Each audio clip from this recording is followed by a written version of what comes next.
뉴욕 증시가 폭락했습니다. 이틀 연속 하락세입니다. 전날 혼조세를 보였던 유럽 증시도 간밤에는 일제히 하락했습니다. 이렇게 미국과 유럽에서 코로나19를 둘러싼 2차 확산 우려가 걷잡을 수 없이 퍼지고 있는 모습이 영향을 미친 것으로 보이는데요.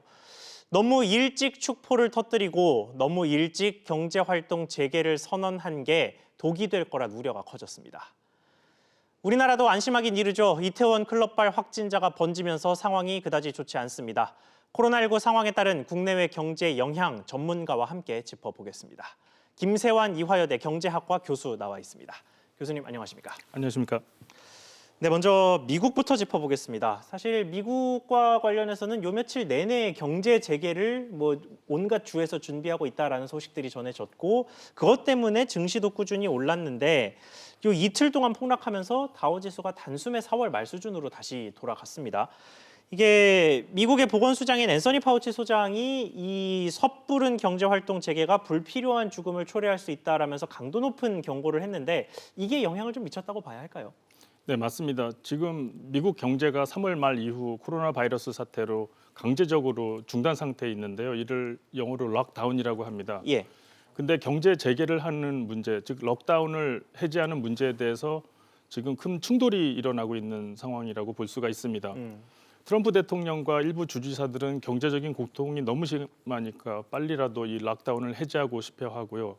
그리고 과학자 그룹인 파우치 소장과 같은 사람들은 아직도 코로나 바이러스 사태로 인한 문제가 종결되지 않았고 특히 학교를 열 경우 2차 확산이 아주 심각하고 할 수 있다는 문제를 분명히 하고 있습니다. 네. 따라서 이 결론이 잘 날 것 같지가 않은데요. 파우치 소장의 이런 화요일에 상원에서의 증언을 통해서 미국 증시가 2%나 하락하기도 하였습니다. 네. 그렇군요. 근데 이 경제활동 재개 관련 소식이 미국에서 이렇게 들려올 때마다 사실 트럼프 대통령의 대선 이야기가 생각이 날 수밖에 없거든요. 대선을 앞두고 경제를 좀 부양시켜서 표심을 얻으려는 것 아니냐라는 그런 식의 의혹인데 이 부분은 좀 어떻게 보십니까? 네, 미국 대선이 이제 11월에 있는데요. 예. 지금 실질적으로 6개월 정도밖에 남지 않은 상황이 되겠습니다. 그동안 트럼프 대통령이 본인의 치적으로 강조를 해온 그 경제 상황, 즉 거의 완전 고용에 달해 있고 주식시장이 역사상 가장 높은 수준에 있다는 것이 지금 엉망이 되어버린 상황입니다. 둘 다 문제가 되고 맞습니다. 있네요. 지금 코로나 바이러스 사태로 미국 경제가 참 좋아지지가 않았는데요. 트럼프 대통령은 따라서 마음이 급할 수밖에 없습니다. 그리고 야당인 민주당에서는 트럼프 대통령이 급하게 경제 활동을 재개하는 것을 상당히 반대하고 있는 입장입니다. 예. 따라서 지금 이런 상황에서 미국의 실업률이 4월에는 15%대로 예상보다 작게 나왔는데요. 지금 4월 현재 미국의 실업 수당 청구자 수가 2,600만 명이 넘었는데 예. 지금 5월까지 700만 명 정도가 더 는 게 확실합니다. 따라서 이 단순 계산을 해봐도 실업률이 5월 발표는 20%가 넘을 게 확실합니다. 네. 따라서 트럼프 대통령으로서는 이런 경제에 좋지 않은 모양을 개선을 하고 싶은 마음이 강하고 경제의 재가동을 정치적으로 결정을 할 수도 있을 것 같습니다. 그렇군요. 자, 그리고 여기에 더해서 전 세계 경제를 지금 압박하고 있는 또 다른 소식이 미중 무역 분쟁입니다. 네. 트럼프 대통령이 이 화웨이 장비 사용 금지를 1년 연장했다는 소식이 간밤에 일단 전해졌고요. 그 이전에도 사실 중국과 관련해서는 코로나19 책임론을 강조하면서 비판을 한다든지 아니면 코로나19 조사를 받지 않으면 경제 제재를 더하겠다라는 내용의 주장이 의회에서 나온다든지 하는 식으로 사실 트럼프 대통령뿐만이 아니라 미국 전역에서 좀 전체적으로 중국을 압박하는 모양새가 이어지고 있는데 상황이 좀 심각해지는 것 같습니다. 어떻게 보고 계십니까? 네, 이번에 그 중국과 미국 간의 2차 무역 전쟁 위기를 일으킨 사람은 트럼프 대통령입니다. 예. 코로나 바이러스의 를 일으킨 나라로 중국을 지목하면서 중국을 관세를 통해서 응징을 해야 된다고 분명히 입장을 밝히기도 하였습니다. 예. 하지만 지금 상황에서 미중 간의 그 무역 전쟁이 다시 일어날 경우 전 세계뿐만 아니라 미중 양국 간에 너무나 큰 파괴적인 효과를 줄 수가 있기 때문에 그래서 쉽게 실제 뭔가 제재에 나서지 못할 거다 이런 맞습니다. 식의 얘기도 많았죠. 따라서 트럼프 대통령이나 중국 시진핑 정부나 모두 상당히 발언을 자제하고 조심하고 있는 상황인 것 같습니다. 특히 지금 상황에서 우려되는 게 올해 1월에 합의가 된 미중 간의 무역 합의에서 네. 앞으로 2년간, 그러니까 2021년까지 중국이 미국에 물품을 2천억 달러 구입하기로 되어 있습니다. 네. 뭐 어마어마한 양인데 지금 중국의 1분기 경제 성장이 6.8%를 더 떨어지는 마이너스 성장을 한 상황에서 예. 중국이 2천억 달러어치의 미국 물품을 수입할 돈은 있습니다. 하지만 수입을 해도 그 쓸 사람이 없어지거나 적어진 상황이 참 어려운 상황입니다. 예. 따라서 중국의 본심은 이 무역 협상을 다시 하고 싶을 텐데 중국도 미국과의 전쟁을 꺼리는 입장에서 원래 자세인 서로 조심하는 상태로 돌아간 상황이라고 보여집니다. 그렇군요. 자, 그래서 어쨌든 미국의 경제에 이렇게 많은 악재들이 좀 들이닥치다 보니까 경기 반등에 대한 기대감이 미국 내에서도 좀 많이 사라지는 모습입니다. 한 지난주 2주 전 정도까지만 해도 V자 반등을 지지하는 보고서들이나 이런 것들이 참 많이 나왔는데 요새는 나이키 회복이라는 말이 등장했다고 하더라고요. 네, 미국 경제가 그 V자로 반등한다고 사실 주장한 부분은 트럼프 대통령이나 미국 정부 인사들이 많이 주장을 하였습니다. 예. 하지만 대부분의 경제학자들은 V자 반등, 즉 2분기가 끝나는 6개월부터 6월 이후에 곧바로 경제가 좋아진다는 가정은 동의하지를 않습니다.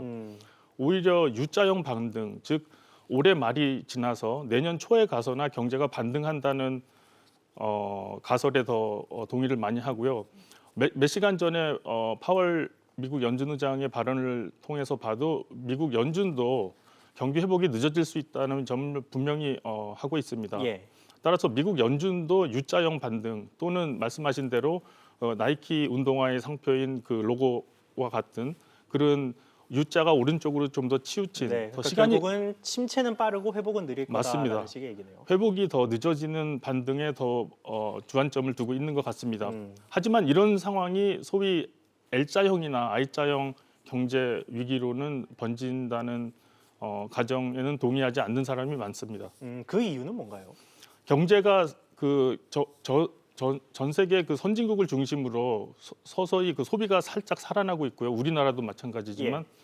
그리고 전 세계 유럽과 미국과 일본, 중국을 중심으로 경제를 살리기 위해서 정부가 경제 제재를 국가 내 경제 제재를 풀고 있기 때문에 경제가 빠르지는 않지만 살아날 수 있다는 거는 다들 동의를 하는 것 같습니다.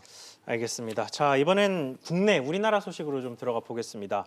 사실 우리나라도 좋은 소식은 별로 없습니다. 4월에 취업자 수가 1999년 2월 이후 가장 큰 폭으로 떨어졌고 이태원발 확산세도 좀 여전한 상황인데요. 그런데도 어제 코스피가 꽤 크게 올랐습니다. 이유가 뭐였습니까? 네, 코로나 바이러스 사태 이후로 우리 주식 시장이 어떻게 보면 구조적인 변화를 겪고 있는데요. 국내 소액 개인 투자가들이 상당히 주식을 매입하고 있습니다. 이걸 소위 뭐 동학개미라고 표현도 하는데요.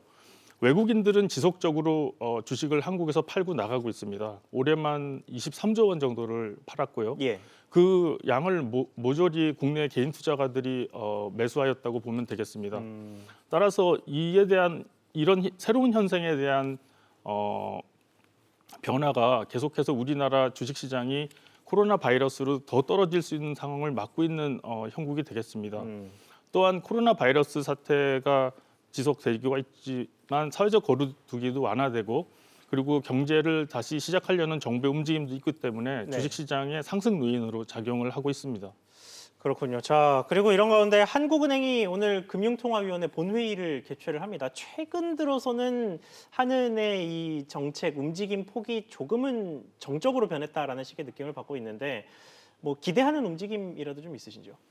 네, 한국은행이 이번 코로나 바이러스 사태로 인한 경제 위기를 경험하면서 한국은행 밖은 물론이고 안에서도 중앙은행이 좀 더 적극적인 역할을 해야 되지 않나 하는 목소리가 커지고 있는 게 사실입니다. 그런데 한국은행 입장에서는 구체적으로 누구를 어떤 특정 집단이나 어떤 특정 산업이나 기업을 도와줄 수 있는 정책 도구는 없습니다. 유일한 방법이 금융중개 지원 자금이라고 아주 초저리의 0.25% 이자로 시중은행에 빌려주면 시중은행이 그 한국은행 자금을 받아서 개인 사업자나 중소기업에 대출을 해주는 그 유일한 방법이 있는데 이 한도를 오늘 한 5조 정도 늘려서 중소기업이나 자영업자들에게 도움을 줄 걸로 예상이 됩니다. 네, 그러면 금리 인하는 혹시 이루어지지 않을까요? 어떻게 전망하고 계십니까? 지금 현재 상태로 보면은 5월 말까지 금리 인하는 하지 않을 걸로 보입니다. 네, 하지만 금리 인하에 대한 가능성은 점점 높아지는 것도 사실입니다. 예, 지금 국내 금융시장에서 그 유동성이 충분히 공급돼서 채권 시장을 중심으로 자금 흐름이 상당히 원활한 상태입니다. 따라서 한국은행 입장에서는 돈의 가격인 금리를 내린다기보다 시장에서 특히 채권 시장에서 채권을 더 매입해서 유동성을 공급하는 이런 정책적인 방향으로 금융시장을 안정시키고 경제를 살리기 위해서 더 도움을 주려고 노력할 것 같습니다. 지금 그 채권 시장과 관련해서 외국인이 국내 증시에서 계속해서 주식을 팔고 있는 것과는 반대로 국고채 시장에서는 외국인이 정말 많이 들어가고 있는 모습이 관측이 되고 있습니다. 이게 한국은행의 금리 인하 가능성을 노리는 투자 행보라고 봐도 무방할까요? 네, 그것도 중요한 이유라고 볼 수가 있습니다. 예, 하지만 지금 전 세계 글로벌 경제 상황과 금융시장의 상황에서 우리 한국의 국고채는 정부가 발행한 채권은 거의 최고 인기 상품이라고 볼 수가 있습니다. 네, 우리나라 국가 신용 등급이 A 플러스고요. 네. 2 AA 플러스고 거의 아시아에서는 제일 높은 수준이고 일본보다도 높습니다. 네, 이런 상황에서 우리나라 국고채가 주는 이자 수익률이 1.4% 정도인데요. 비슷한 AA 등급의 다른 나라 선진국의 국고채가 주는 이자는 0%나 마이너스입니다. 따라서 해외 기관 투자가들이 한국 채권을 사지 않을 이유가 없을 정도입니다. 예, 따라서 지금 현재 우리나라에서 국가가 발행한 국고채를 외국인들이 갖고 있는 수준이 거의 역사상 최고 수준으로 약 140조 정도를 보유하고 있습니다. 그렇군요. 자, 지금 말씀하신 것처럼 우리는 지금 국내의 그 코로나19의 경제 타격을 굉장히 심각하게 받아들이고 있습니다만 어쨌든 전 세계적으로 봤을 때는 국가 신용 등급이 굉장히 높은 수준에 달하고 뭐 국고채도 인기를 끌 정도로 우리나라의 안정성에 대한 신뢰는 여전한 것 같습니다. 그렇지만 뭐 마냥 마음을 놓기에는 여전히 코로나19 상황이 엄중한 상태에서 정부의 경제 정책을 좀 조언해 주신다면 어떤 게 있겠습니까? 네, 지금 정부가 그 재정 지출을 통해서 정부의 부채를 늘려서라도 경제를 살리고자 하는 정책에 반대하는 목소리는 거의 없어진 게 사실입니다. 예, 거의 국민적인 동의를 얻었다고 볼 수가 있고요. 그런 상황에서 현재 우리나라가 선진국 OECD 모임에서 GDP 대비 정부 부채가 가장 낮은 40% 초반대인데요. 이대로 정부 지출을 계속한다면 내년에는 약 45% 수준까지 올라갈 수 있다고 예측이 됩니다. 네, 하지만 이거를 언제까지 계속할 수 있는 정책도 아니고 어느 선에서 멈춰야 되는지, 즉 정부의 재정 건전성, 정부의 총 부채를 어느 수준에서 우리가 제어해야 하는지에 대한 선언을 지금 정부가 해야 된다고 봅니다. 그러니까 45%까지는 오래 갈 텐데 뭐 예를 들어 아무리 문제가 심각해도 뭐 60%를 넘지는 맞습니다. 않겠다 뭐 이런 식으로요. 네. 따라서 그 정부 부채가 사실 지금은 아무런 생각 없이 쓸 수가 있지만 다음 세대 또 다음 정부의 상당한 부담으로 다가올 수 있고요. 지금 정부에서 이렇게 재정 지출을 확대할 수 있는 이유가 이전 정부들에서 돈을 좀 아껴 쓴 이유가 있습니다. 네. 따라서 정책의 지속성이나 우리가 계속 100년, 200년 이상 발전하기 위해서는 정부의 재정 건전성을 위해서 어느 선에서 우리가 멈추겠다는 약속을 하는 것이 좋을 걸로 보입니다. 네, 알겠습니다. 정부가 귀담아 들을 만한 내용이었던 것 같습니다. 지금까지 김세환 이화여대 경제학과 교수와 이야기 나눠봤습니다. 교수님 오늘 말씀 감사합니다. 감사합니다.